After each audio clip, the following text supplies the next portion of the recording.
So I think the store manager would know, I not department managers, right? I Department I managers. I don't think so because I've seen the store manager at my grocery store, and he's so much younger than me still.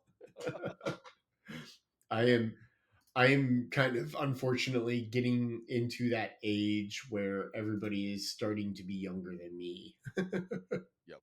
Well, I think nowadays what they do is they just call into the credit card company Yeah, on the merchant. Here's I yeah, I think that they'd be able to they would be able to figure it out, but at the same time, I also don't think that they would figure it out as quickly. as quick as you think. Yeah. But no, here's my thing.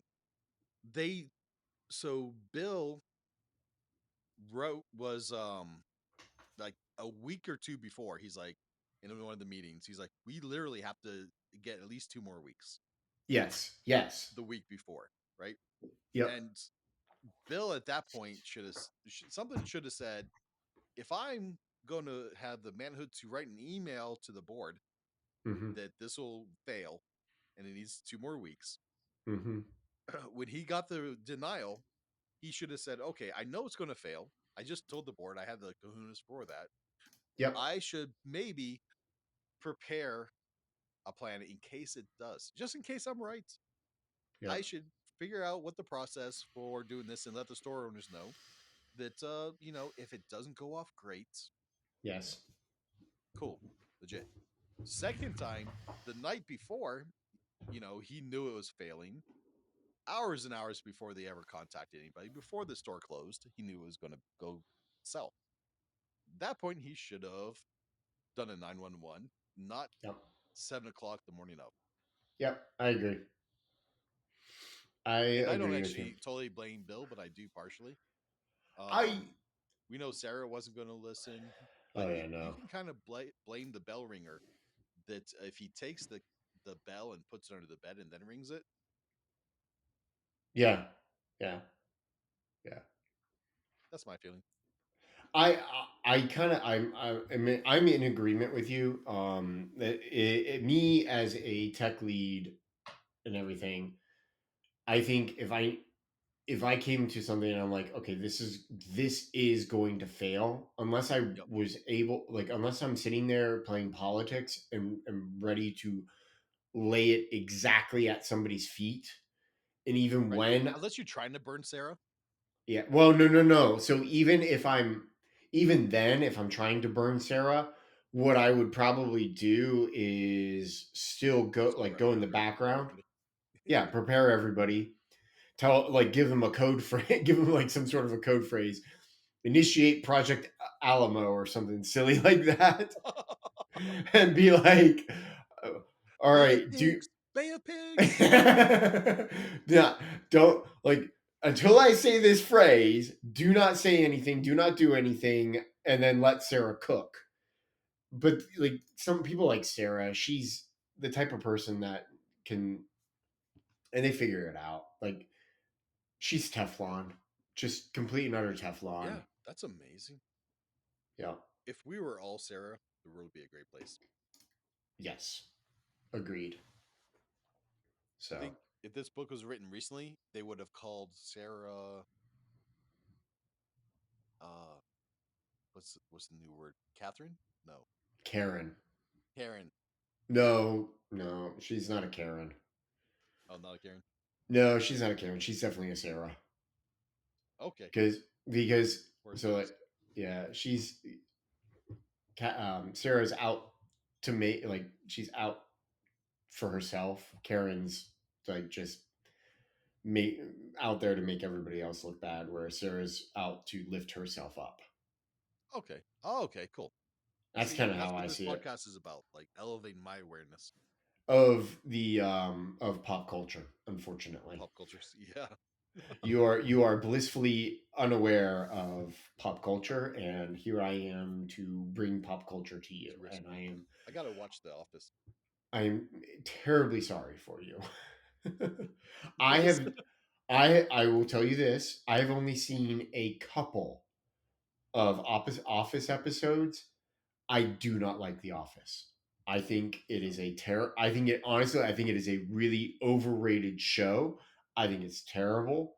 I cannot watch it. I don't like it at all.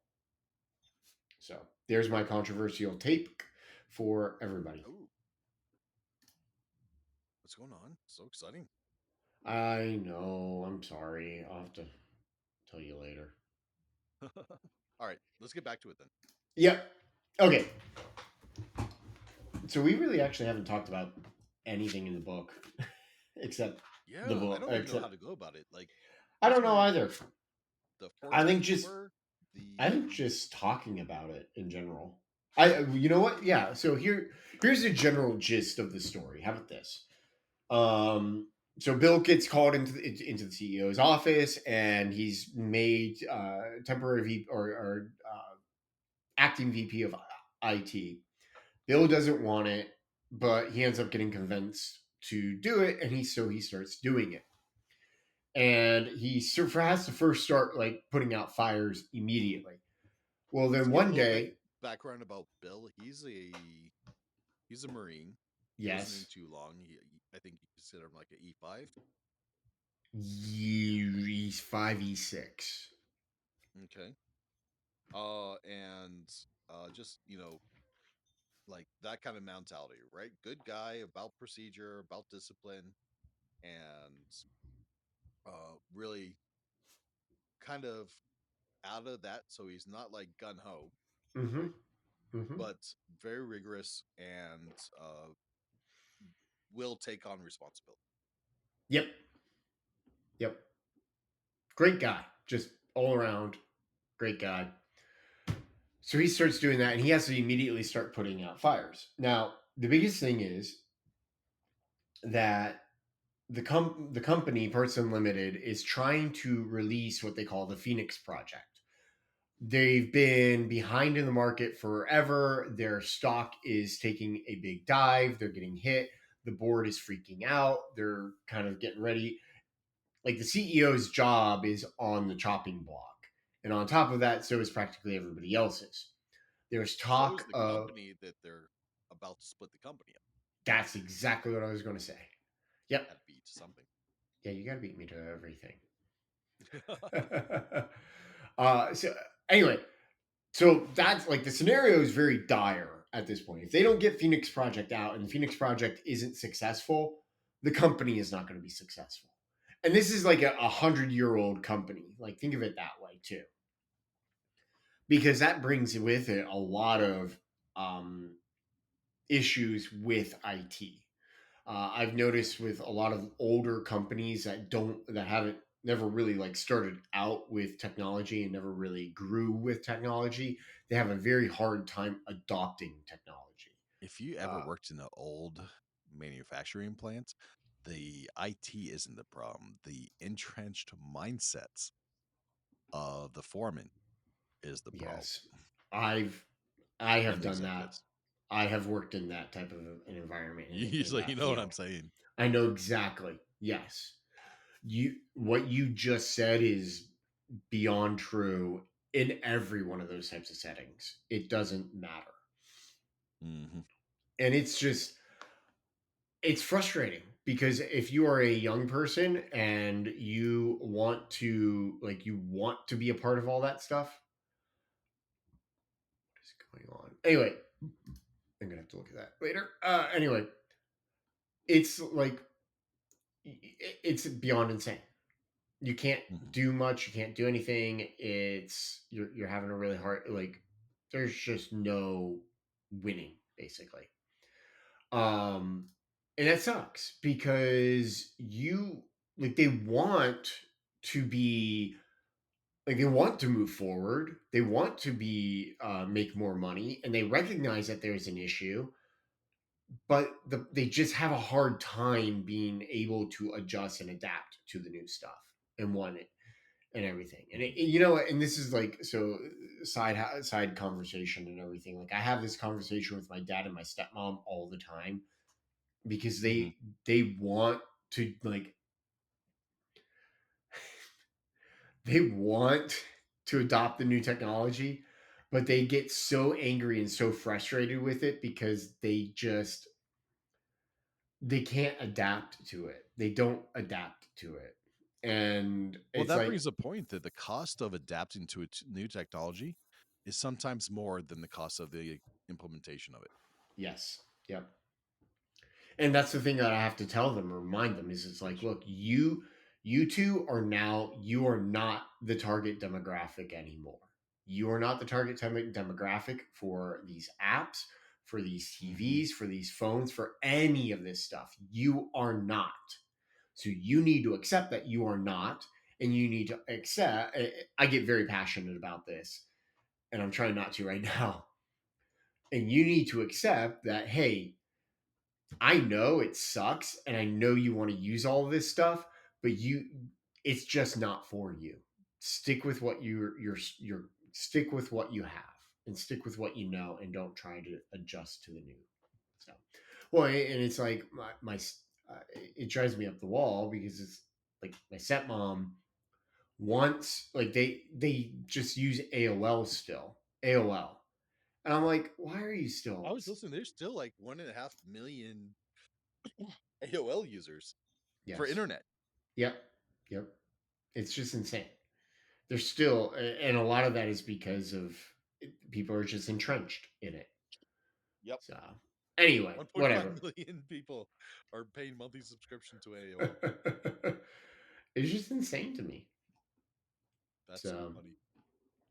anywho, it's so that's how it's set up. Okay, that's how it's all there. And the beginning part of it is, it feels like every few steps of the way, or almost all the time, he's some fire is popping up with it. And he's like, I don't know. I need to get IT more efficient. I need to start working and making this more efficient, and how to figure this out. And this new guy who's a potential board member Yep. comes in and Eric. starts getting access to everything. And Bill's like, who is this guy? And was it like, Phil, go on. You were going to say something. Yeah, yeah. So to Bill, Eric is out of nowhere, right? He's like left field, like, he never heard of him. Yep. He's introduced as a potential partner for Yep. the board, not a partner, but potential board member.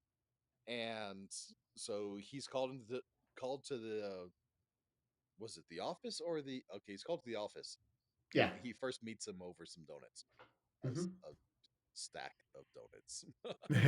um so he's like this guy. This looks like he's surfer crackhead, Hmm. and goes in there and just like, you know very kind of not modest, right? But very chilled out. So Yep. he I'd say he becomes the guide. He's obviously the guide, right? But secondary hero to Bill throughout the story. Yep. Yep. So, like, And give everybody like a little idea of storytelling, and the art of storytelling.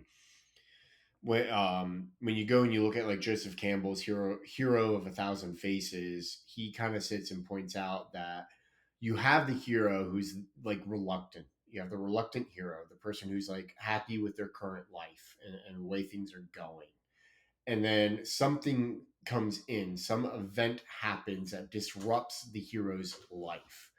And Bill is our hero here. He's the reluctant hero. He's content with where he's at within the company. And then the event that shakes everything up for him is all of this. Like, he's getting promoted without wanting to be promoted, all of those things. And then what happens within the hero's journey is that a guide comes in to help guide the hero to some sort of a change along the way. And Eric is that guide.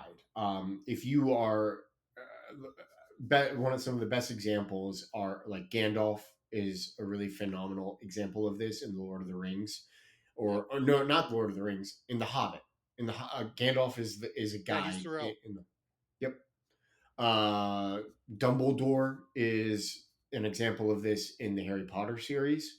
Yep, Uh, what are some other famous series? Kenobi. Yeah. Yep. Obi-Wan Kenobi is that in the original Star Wars. Hmm. Um, who? Anyway, so like that's Eric. That is his position, and so Eric starts explaining. Like, so Bill starts talking to him, and basically Eric's like, "You have no idea what you are doing," which is true. Yeah, yeah. He goes, what kind of work do you have? Right, just tell me what's your job. What kind of work do you have? Yep, Tell me the four types of work that you have to do to be yep, successful. and Right? He's like, what the hell are you talking about? Right? yeah, Coming out of nowhere, you ask me what kind of work I do. I have to fix the software and get the network back on and yep. fix the servers. Right? He's like, And all Eric's right, like, come back when you "All know right, an answer. you have no idea what's going on. It's just." And so Eric, Yep. yeah, And it's then he just pulls them out. Later on, he pulls them out to the production floor, to the what's the floor for the manufacturing plant? yep, Drawing blank. Production floor, we call it. So they're up on the catwalk, and he's saying, "Okay, look, watch here, right? This is how the work gets done." And they kind of talk about the process of goods and having a bunch of resources stacked up, and then how unfinished goods are stacking up and excess uh, works in progress, yep, and talks about finding the bottleneck, and it's you can anything fixing anything before the bottleneck is pointless. Fixing yep, anything after the bottleneck is futile. yep, Right, goes into the whole constraints conversation, yep. and then he's in that's point he starts. So the first kind of work, if I remember right, is um projects. Essentially, Yes. like for example, the Phoenix Project is the first kind of work, and a little while later, he discovers the second kind of work. Yeah.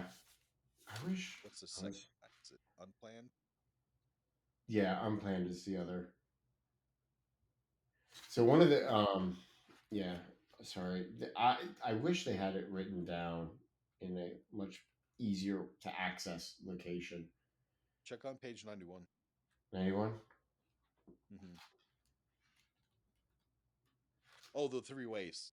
You That's know, the or no, all the different kinds of work. yeah. He doesn't. They really don't get into that to the end of the book, Yeah, and that's and kind of they where don't even really do it well, right? Which I'm right. hoping when I go through Dev's handbook, it'll nail it down a little bit better. But since we already talked about it, if I remember right, it's um it's projects, it's Yep. internal projects, it's unplanned, and the last one I think is it emergency? I think emergencies Like fall fixing under things. unplanned. Well, I think unplanned is the stuff that like the side projects that are given to you but not through the crew. Hold on, the Phoenix Project. Pulling up the Right. wiki on it. Did we read the book at all? I know we read it. It's just well, that's part. I think that's part of the issue that I have. I do. I like the book. I do. That I think it's that is great. the only issue I could say is it's Yeah, not a handbook. yeah, and it's hard because it's not so much like it's a.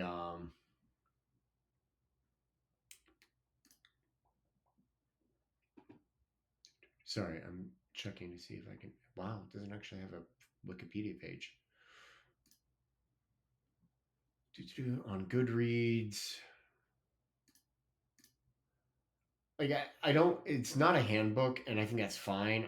I think it's fine for it to be a handbook, but I do think if they're gonna write it the way, or they're gonna because they wrote it the way that they wrote it, that Four is putting unplanned. oh here Go ahead. wait that's not allowed. Uh, I think that they should have included a here are the different like here are at the end of the book here are the three ways quick definitions, and then here are the types of work, quick definitions, Okay. and then there we go.